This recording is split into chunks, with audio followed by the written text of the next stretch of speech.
Episode 58. Will these comics make good film and television shows? We got DC across the board. Let's see what's going on right now.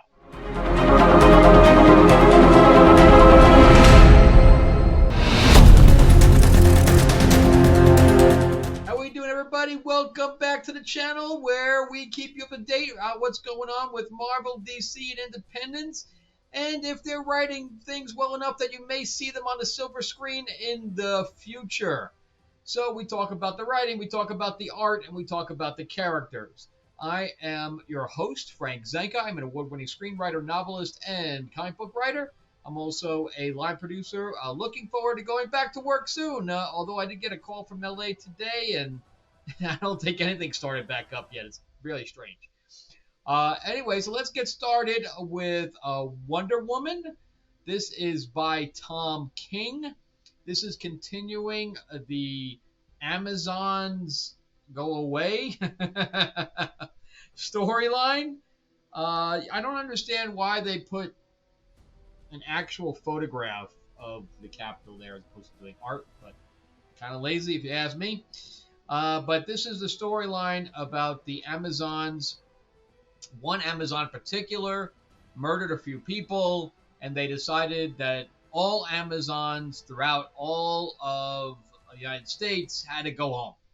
If they didn't want to go home, they were going to get forced to go home. And then instead of Wonder Woman being the ambassador that she is, they attacked her with tanks and etc.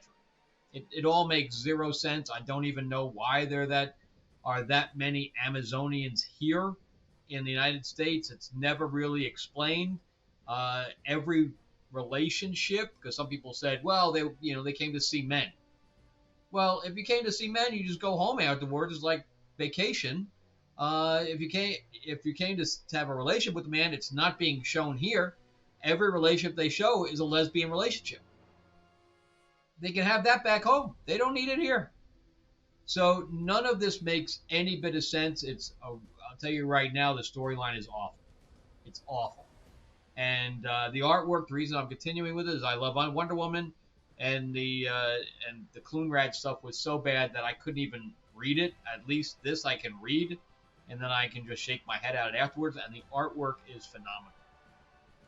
So here we start off with all of the Wonder Women, Wonder Girls, however you want to say it. So why Diana is wearing glasses is beyond me. Doesn't make a bit of sense. The other one next to her is Yara Flor, and then Cassie Sandsmark and Donna Troy. And those are all Wonder Girls. And they're all having tea. I don't know what the hell. They're all at a diner. So they're all going to fight Wonder Woman. That's the basis of it. She says, look, I need to go off and do this on my own. I guess she's going to go to war with the United States. It all makes no sense. And she is going to best them in some kind of a contest so that they back off. If they win, then they get to join her. All right, so that's the basic thing. Meanwhile, Sergeant Steele, who was one that attacked Wonder Woman, is now going all over to collect villains to attack her with. Again, makes no sense. So here he gets Giganta, and over here he's Cersei, but I guess Cersei turned him into a pig because you can see the metal hand. I don't know. I don't know what's going on, but again, the artwork's really good. And then we start with the little trials here. So Yara is calling her an old lady and said, I'm faster than you no matter what. And they have a variety of different, first they go with one arrow, then they go to two, and they're literally hitting each other. Now, that thing is, centimeters in diameter, but they're hitting each other. It's kind of like those movies that, have bullets hitting one another. It's, impossible. So, and when they get to the fourth one, she hits her in the stomach. And she's like, oh, you suck. Yeah, suck your head get me, old lady. But again, the artwork's really good. So, yeah. Then he goes and gets Dr. Psycho. So you have these two storylines going back and forth. And then she goes and gets Darkseid's daughter, which I wish that we got to see more of her, because I like that character, and she's using men as a throne. And then she's going to arm wrestle Cassie, who Cassie says, "Look, I'm the actual daughter of Zeus, and I have Zeus's strength, so you can't beat me." And Diana's just like, whatever. And there they go, and they go, "Arr!" But showing that Cassie's pretty damn strong. If Cassie can stand up to Wonder Woman to this degree, I'm pretty impressed. And nope, of course she loses. All right, on to the next one. This is very fast. And then so obviously he also got turned back from the pig, and he gets Silver Swan. I always liked Silver Swan, and he goes to Angleman. Whatever, man. I don't even know anything about Angleman. And Donna's like, well, I'm gonna beat you on a video game. So she's doing a fighting game of Superman versus Batman, and they're using real life logic about how these video game characters would act. That doesn't make a bit of sense. Obviously, Tom King doesn't know much about video games. So we get this stuff going on, and Clark would do this, and Bruce would do that, and and he goes, "How did you beat me?" And she says that she says, "Make sure you don't throw the controller against the TV," and of course she does it herself. She says, "Because I know you well enough, because they said this is what they did in Titan's Tower. They play video games." So she said, "I know you well enough that this is what you were going to pick, so I prepare." Okay. And then we get to see the evil group together. But you can see how much text is there for absolutely no reason. Tom King just likes to hear himself talk. Maybe he wants to earn his money, so he puts as many, dialogue boxes, text boxes on there as he can. So, anyways, after besting everybody, she goes home, and they're like, "Look, we know that you beat us, but too bad, so sad. We're gonna come anyway." And they're all suited up. And that's the end. And then we get this stupid backstory of Damian and John Kent on kangaroos on Themyscira. Why would they be on Themyscira? I don't know. But they're in a race with Trinity because Trinity's always got to show that she's better than them in every single one of these backstories. Whatever, man. I really don't need this backstory at all. And they just sit there drinking at the end. Whatever.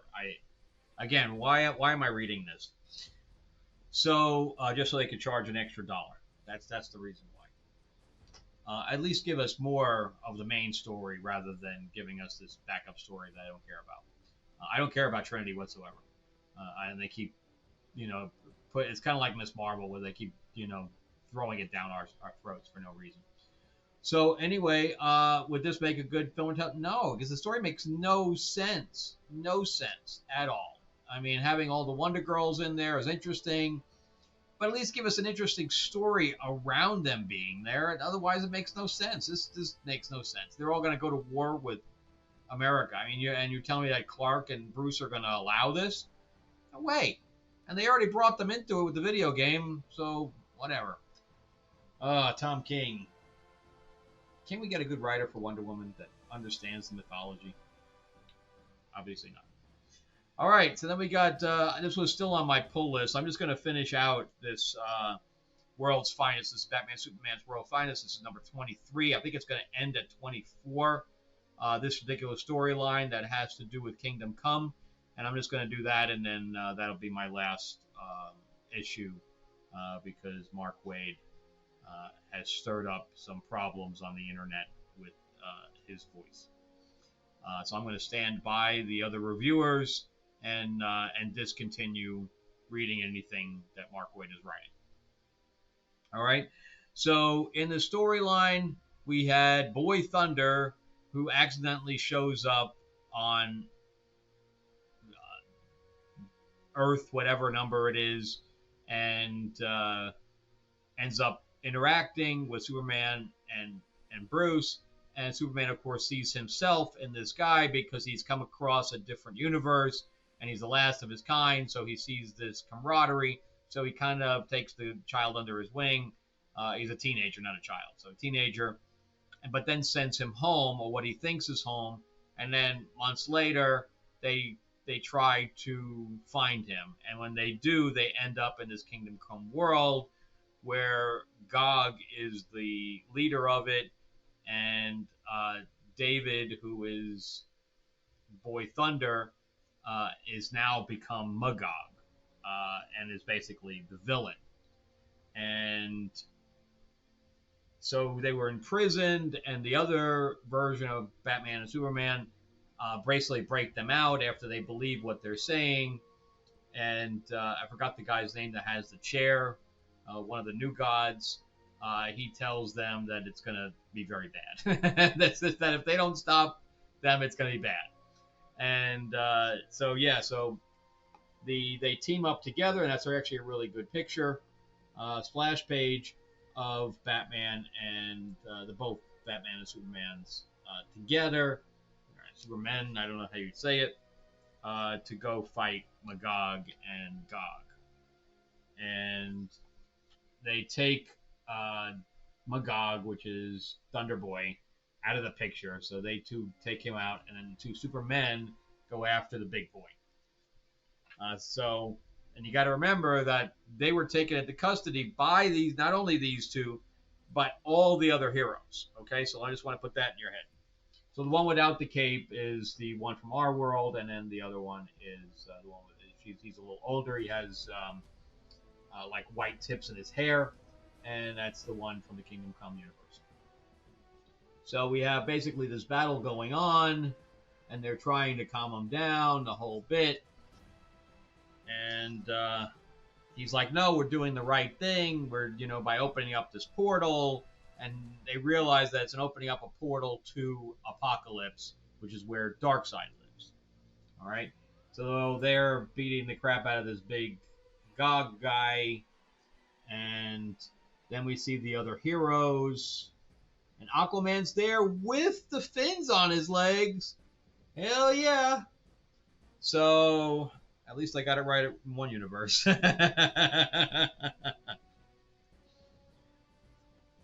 So they continue to fight, and then they're trying to appeal to him about that Superman did love you and blah, blah, blah. And they're making him think. That's a really good Batman face right there, too. Look at that. That's Dan Mora on the art. And they try to freeze breath him. They're trying basically everything, but nothing's working. And we have more battle going on. It's basically one big battle. This whole issue is basically one big battle. And they were able to get all of the heroes to come. And I guess now Magog is on their side. And we have the actual Hawkman from Kingdom Come that looks like a hawk. We have the gold armor. That's where the Wonder Woman 1984 stole it from. Was from Kingdom Come. And I do have the armor. I do have the figure with the armor. Hated the movie, but liked the armor. And we have all this going on, and then that's right. He rips the wing off of. Is that in that shot? I don't think it's in that shot, but he does rip the wing off of Hawkman. And we have that Green Lantern that has the construct of the sword, which then is broken. And there's where he rips the wing off. And Batman's like, I know you guys are hurt, but they need you. You need to get back in the fight.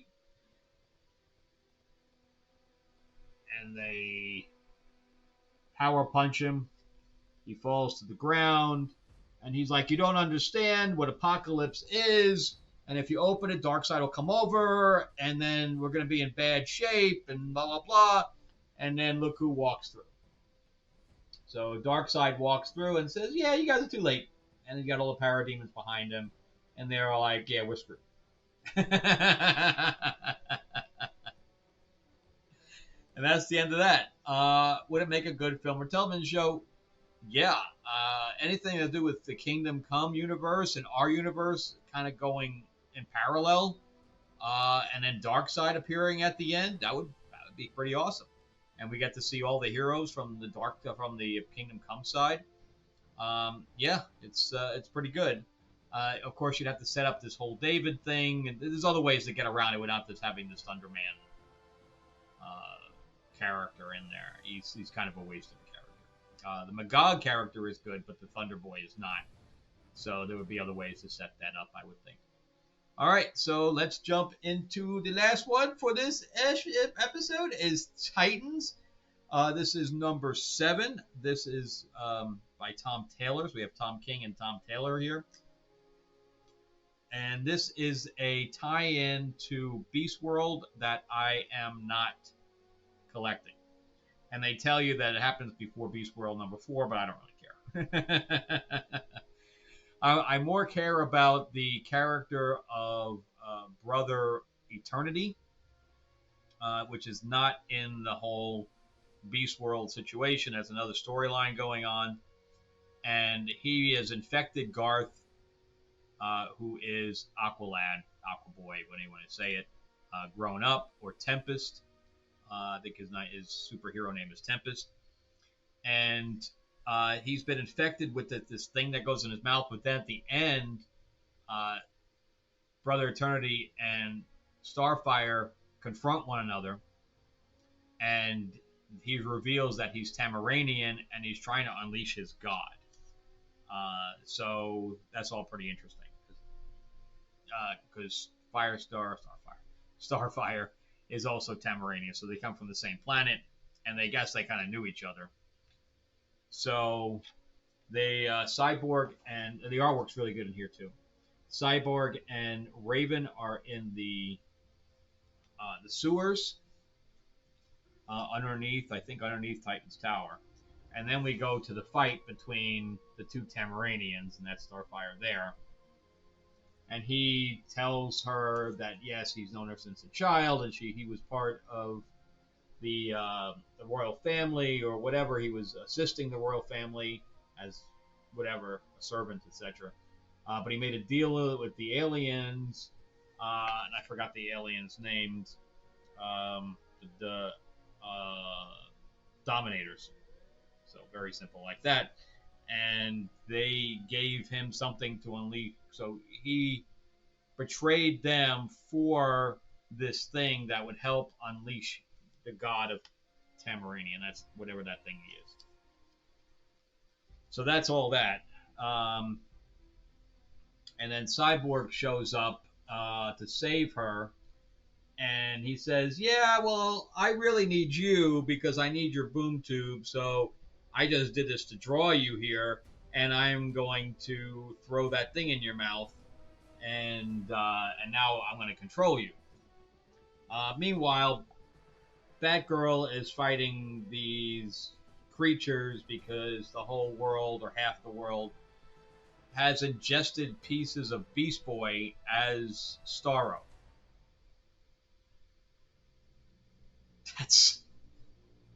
This whole Beast, I know people are liking this, but this whole Beast World thing makes no sense. Beast Boy cannot change into an alien and then control people's minds. It just doesn't work that way. So this is Nightwing, who still has the mask on. I don't know if the mask could stick on the fur, but it is. and she has to kick his ass, and then Aqualad there, Tempest shows up, and Raven comes in to save the day at the last second. And Flash is like, "So Nightwing's a fox? Of course he is." So we had to play that off. And she tells Flash to get Barbara out of there so she can confront Tempest on her own. And I guess they have a plan on getting that thing out of him.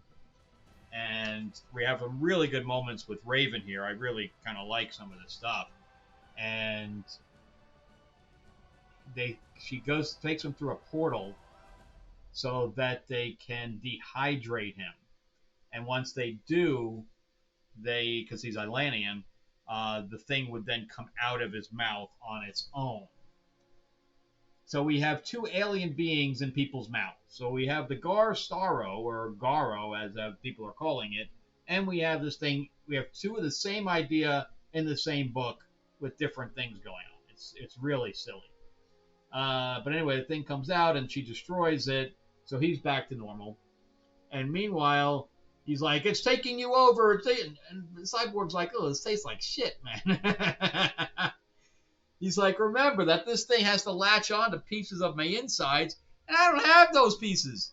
So you're barking up the wrong tree here, pal." And there's that dialogue going on, and he's pretty surprised that he's not able to control it. And he, I think I missed a page here. Oh yeah, that's right. He spits it out, and then she steps on it. He's like, "No!" And then she kicks his ass, and they make fun of Nightwing, all that stuff, which is pretty funny that he's an animal anyway. I like what they did with Starfire's hair though. So she kicks Nightwing, Foxwing's thing ass, and there's the Garo thing that comes out of his mouth, and because it always goes to the strongest person in the room, which I would think was kind of dangerous. So it goes at her, and then she catches it in her mouth and chews it and spits it out. And there's Nightwing changing back. And again, the artwork's pretty decent. So I can give a shit less about any of this stuff going on. Like, here's all this stuff with this Beast World thing. I can give a shit less about any of it. I'm not collecting any of it. In fact, why Batman's on the cover as the wolf, I don't know. But anyway, everybody's back to normal. Everybody's happy. They defeated Brother Eternity and all this stuff. Everybody's happy. And she sends him to the Phantom Zone, which I thought was pretty interesting. And that is the end of that storyline. So then it gets continued to the Beast World, but again, I'm not collecting that. So, pretty decent book as far as I'm concerned. I had to discount everything with Beast World in it, but I like the whole Brother Eternity thing. I like the fact that he was Tamaranian. I think there was more that can be. I thought there was a lot more that could be added because he got taken out pretty quick. And I think that was because they were trying to finish it at the same time as this Beast World thing was getting in the way. Because anything that Tom Taylor doesn't do is finish storylines. He drags that shit out forever and ever and ever. So this probably was not his idea to finish this up, but I'm glad he did. But I wish there was more to it. I wish there was like another couple of issues with Eternity in it. But there isn't, but it was decent, and I think that could make, being Tamaranian, I think that could make a good story on film and television if we'd ever do another Titans TV show. But because the other one with Barbara Lanty was not good. So I'm going to say yes to that one. I would say yes to this one also, and absolute no to Wonder Woman on a recap. And that's it for that. So thank you guys so much for tuning in. I really appreciate it. Remember to give me a like, thumbs up, middle finger, whatever. If you can subscribe to the channel, please do. If you're not subscribed, why the hell not? Remember, next week or so, within the next week or so, I'm going to be launching um, Lords of LA for a late pledge. So if you didn't get a jump on it last time, you'd be able to get issues 1 and 2. It's my vampire mob set in 1950s. And I will be signing them, etc. So if you want to jump in on that, I will definitely notify you when we're ready to launch. We'll do so on the channel here. And also, we are. I have been working. I just finished the rule book today for the Monsters deck builder area control game that I'm going to be launching in a couple of months with a comic book cover artist who does stuff for Spawn and Red Sonja. I think he did something for Spider-Man. Mark Spears. And I've been play testing that. It's been very uphill battle, but I think the end result is looking really, really good.